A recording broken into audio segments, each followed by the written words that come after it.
নমস্কার সবাইকে। আশা করি আপনারা সবাই ভালো আছেন। মহুয়ার নতুন আরেকটি ভিডিওতে আপনাদের জানাই অনেক স্বাগত। এখন বাজে ওই সকাল 8:30 মতন, আর এখন থেকেই আমি আমার ভিডিওটা শুরু করলাম। গতকালের বৃষ্টির জল এখন অবধি উঠোন থেকে নামেনি, আর গতকাল যা বৃষ্টি হয়েছে, আর যদি 10টা মিনিট মতন বৃষ্টি হতো, জানেন তো আমার ঘরে কালকে জলই ঢুকে যেত। ঠাকুরের অশেষ কৃপা যে সঠিক সময় বৃষ্টিটা থেমে গেছে। আমরা এখানে ভাড়া আসার আগে বাড়িওয়ালা কাকিমারা নাকি নিচের এই ঘরদুয়ারগুলো ভেঙে অনেক উঁচু করেছিল, কিন্তু তাতে কোনো লাভ হয়নি জানেন তো, কারণ এখানে ড্রেনের ব্যবস্থা একদমই ভালো না, তাই একটু বৃষ্টি হলেই এখানে জল ভরে যায়। আর একটা কথা কি জানেন তো, এই ঘরে জল ঢোকার ব্যাপারটার সঙ্গে আমি অনেক ছোট থেকেই ওতপ্রোতভাবে জড়িয়ে আছি।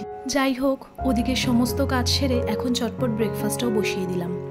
সানডে করে যেহেতু ডোডোর ছুটি থাকে, তাই ও ম্যাগিটা খেতে চায়, কারণ সারা সপ্তাহ তো সেরমভাবে ওকে আমি ম্যাগি দিই না।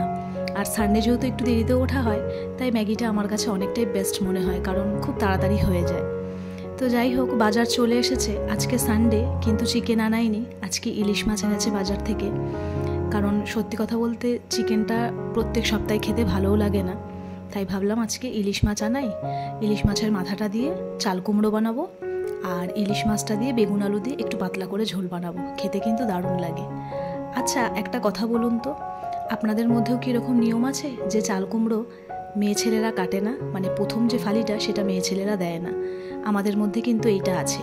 আমরা আগাগোড়াই দেখে এসেছি, আমার ঠাকুমাদের, মাদের, ইভেন আমার শাশুড়িকেও দেখেছি। যাই হোক, এখানে সমস্ত তরিতরকারি কেটে নিয়েছি আর চালটাও ভিজিয়ে রেখেছি। তরকারি সমস্ত কিছু কাটা হয়ে গেছে, আর আজকে মশলা করার কিছুই নেই, কারণ ইলিশ মাছে তো সেরকম মশলা লাগে না। আর চাল কুমড়ো করবো ইলিশ মাছের মাথা দিয়ে। তাহলে চলুন এবার চটপট করে রান্নাটা সেরে নিই। আমরা কিন্তু অনেক ছোট থেকেই আমাদের গুরুজনদের সংসারের অনেক নিয়ম অক্ষরে অক্ষরে পালন করে কাজ করতে দেখেছি।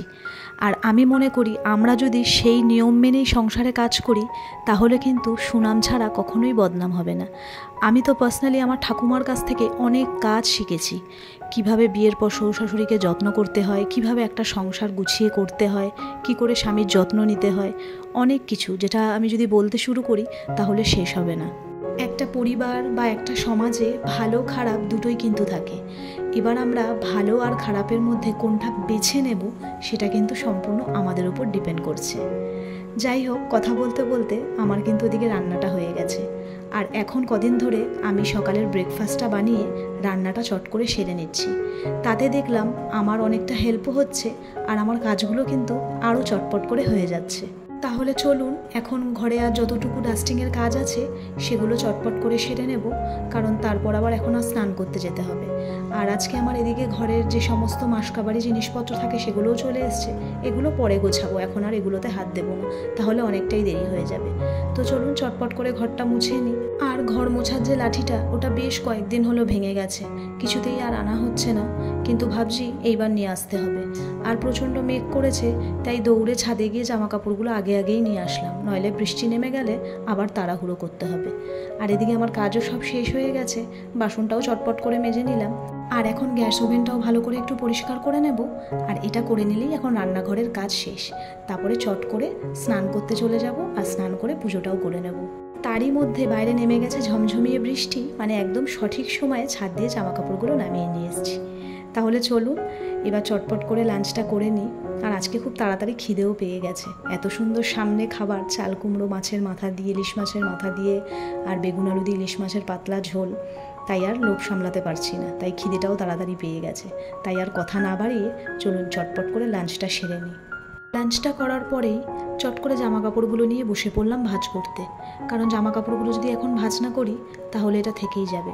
আর সত্যি কথা বলতে জামা কাপড় ভাঁজ করতে আমার একটু আলিস্যি লাগে, একদমই আমার জামা কাপড় ভাঁজ করতে ইচ্ছা করে না। কিন্তু পরে যখন চিন্তা করি যে আমি ছাড়া তো আর এগুলো ভাঁজ করার কেউ নেই, আমার কাজটা আমাকেই করতে হবে, তারপর করে ফেলি। তাই এখন একদমই না বসে চটপট করে জামা কাপড়গুলো গুছিয়ে নিলাম। তাহলে আর কি, আজকের ভিডিওটা এই পর্যন্তই থাক। এখন একটু বিশ্রাম নিয়ে আবার ডোডোকে পড়াতে বসবো। ভিডিওটা কেমন লাগলো অবশ্যই একটা লাইক করে আর কমেন্ট করে জানাবেন। আপনাদের এক একটা কমেন্ট আমার কাছে অনেকটাই ইম্পর্টেন্ট। তাড়াতাড়ি দেখা করবো নতুন আরও একটা ভিডিওর সাথে। ততক্ষণের জন্য আপনারা সবাই ভালো থাকবেন, সুস্থ থাকবেন, আর নিজেদের